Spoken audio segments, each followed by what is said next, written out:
অবশেষে প্রবল চাপে ঝুলি থেকে মেন বিড়ালটা বেরিয়ে পড়ল এসএসসির চেয়ারম্যান সিদ্ধার্থ মজুমদার অবশেষে বড় পদক্ষেপ। যোগ্য শিক্ষক শিক্ষিকাদের লিস্ট ফাঁস। এই মুহূর্তের সবচেয়ে বড় খবর, অবশেষে যোগ্য শিক্ষক শিক্ষিকাদের লিস্ট দিল এসএসসি, এমনই কিন্তু খবর উঠে আসছে। এসএসসি 26,000 শিক্ষক শিক্ষিকা শিক্ষাকর্মী 2016 সালের গোটা প্যানেল বাতিল করে দিয়েছে সুপ্রিম কোর্টের প্রধান বিচারপতি জাস্টিস খান্নার এই নির্দেশে ঝড় উঠে গেছে গোটা রাজ্য জুড়ে। মুখ্যমন্ত্রী মমতা ব্যানার্জি আশ্বস্ত করেছিলেন যোগ্যদের আগে চাকরি দেবেন। Plan A B C D E তার কাছে রেডি আছে।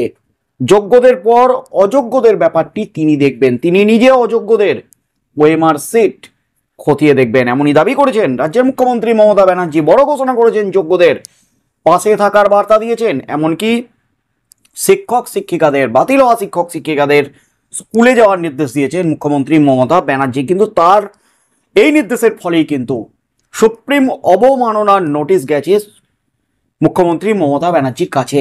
মুখ্যমন্ত্রীকে ক্ষমা চাইতে হবে নিঃশর্ত, না হলে মুখ্যমন্ত্রীর বিরুদ্ধে আদালত অবমাননার মামলা দায়ের হবে, এমনই কিন্তু দাবি মামলাকারী আইনজীবীর। তার সাথে সাথে শিক্ষা দপ্তরের একাধিক কর্তা এবং এসএসসি চেয়ারম্যান সিদ্ধার্থ মজুমদার রামানুজের বিরুদ্ধেও কিন্তু মধ্যশিক্ষা পর্ষদের সভাপতি রামানুজ গঙ্গোপাধ্যায়ের বিরুদ্ধেও গেছে supreme notice, court of contempt, অর্থাৎ আদালত অবমাননার নোটিশ। আর এই আদালত অবমাননার নোটিশে যখন প্রবল চাপে, তখনই যোগ্য শিক্ষক শিক্ষিকারা আন্দোলন চালিয়ে যাচ্ছেন এবং যোগ্য শিক্ষক শিক্ষিকাদের আন্দোলনে রীতিমতো উত্তপ্ত একেবারে রাজ্য। যোগ্য শিক্ষক শিক্ষিকাদের উপর লাঠিচার্জ থেকে শুরু করে লাথি মারা, পুলিশের সাথে ধস্তাধস্তি, খণ্ডযুক্ত, এমনকি রেয়াত করা হয়নি শিক্ষিকাদেরও, এমনই দাবি, এমনই অভিযোগ পুলিশের বিরুদ্ধে। সেই নিয়ে তদন্ত শুরু করেছে লালবাজার। তার মধ্যেই কিন্তু এবার যে দাবিটা ছিল, এবং শুক্রবার শিক্ষামন্ত্রী ব্রাত্য বসুর সাথে চাকরি হারানো শিক্ষক শিক্ষিকারা বৈঠক করেছিলেন এবং সেই বৈঠক থেকে শিক্ষামন্ত্রী যে ঘোষণা করেছিলেন, যোগ্য শিক্ষক শিক্ষিকাদের লিস্ট প্রকাশ করতে কোনো অসুবিধা নেই, তবে ওএমআর সিটের মিরর ইমেজ নেই, সিবিআইয়ের কাছে তারা চাইবে। তার মধ্যেই কিন্তু অবশেষে প্রকাশ্যে এলো শিক্ষামন্ত্রীর ঘোষণার পরপরই 48 ঘন্টার মধ্যেই কিন্তু এবার কেঁচো খুঁড়তে কেউটে অবশেষে ঝুলি থেকে মেন বিড়ালটা বেরিয়ে পড়ল। অযোগ্য তালিকার বাইরে কারা, অবশেষে ইমেল করে যোগ্যদের নাম শিক্ষা দপ্তরে পাঠিয়ে বড় পদক্ষেপ এবার এসএসসির। যোগ্য চাকরিহারাদের নতুন তালিকা স্কুল শিক্ষা দপ্তরকে ইমেল করে পাঠালো স্কুল সার্ভিস কমিশন। শিক্ষা দপ্তর সূত্রে এমনটাই জানা যাচ্ছে। তালিকায় সংশ্লিষ্ট চাকরি প্রার্থীদের নাম, স্কুলের নাম সহ বিস্তারিত তথ্য রয়েছে। তালিকায় এমন যোগ্য চাকরিহারার সংখ্যা প্রায় 19,000 বলে শিক্ষা দপ্তর সূত্রে খবর। কিন্তু নতুন তালিকা কেন?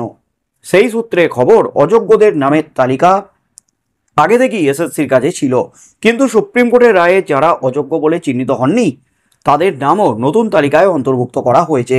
সূত্র মারফত আরও জানা গেছে, নতুন তালিকা পাওয়ার পর যাবতীয় তথ্য খতিয়ে দেখবে শিক্ষা দপ্তর। যোগ্যদের তালিকা প্রকাশ করা হোক।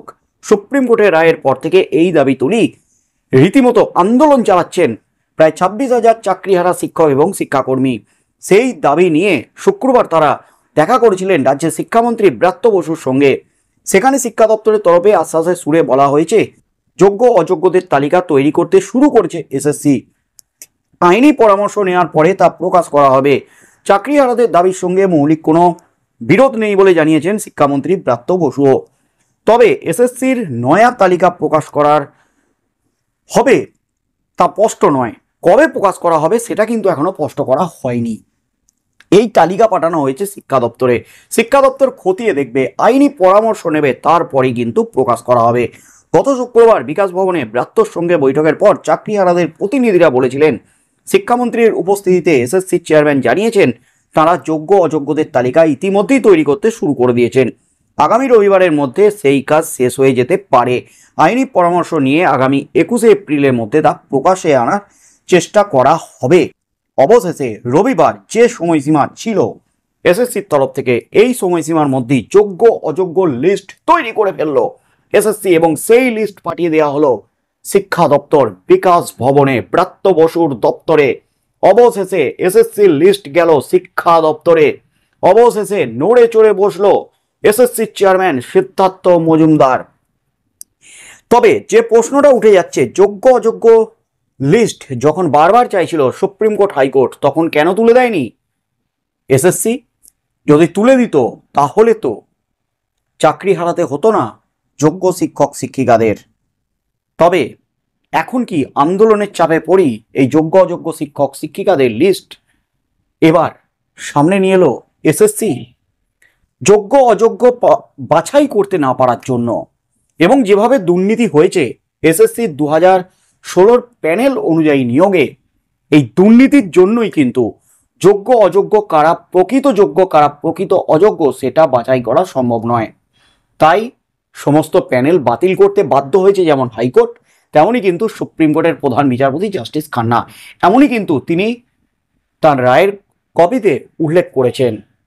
অর্থাৎ যে যোগ্য অযোগ্যর গেরোয়ে আটকে গেল 2016 সালের প্যানেল, যে প্যানেলটা বাতিল হলো, অবশেষে সুপ্রিম নির্দেশের পর জোরদার আন্দোলনে অবশেষে যোগ্য অযোগ্য লিস্ট পাঠানো হলো শিক্ষা দপ্তরে। শিক্ষা দপ্তর খতিয়ে দেখে 21 এপ্রিল এই যোগ্য অযোগ্য লিস্ট প্রকাশ করবে। তারপরে কিন্তু নয়া খেলা শুরু হবে। এই যোগ্য অযোগ্য লিস্ট দিয়ে কি যোগ্যদের বাঁচানো যাবে?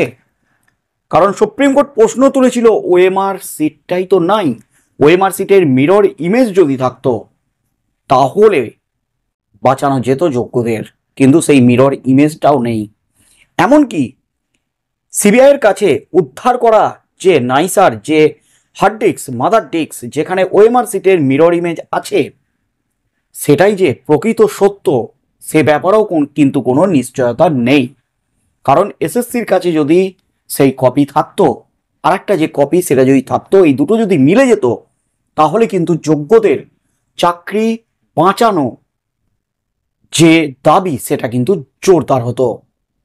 তবে আগামী দিনে এই যোগ্য অযোগ্য লিস্ট প্রকাশ্যে এলে কি হতে চলেছে, কারণ 19,000 যোগ্য শিক্ষক শিক্ষিকার লিস্ট পাঠানো হয়েছে 26,000-এর মধ্যে, এমনই কিন্তু খবর উঠে আসছে।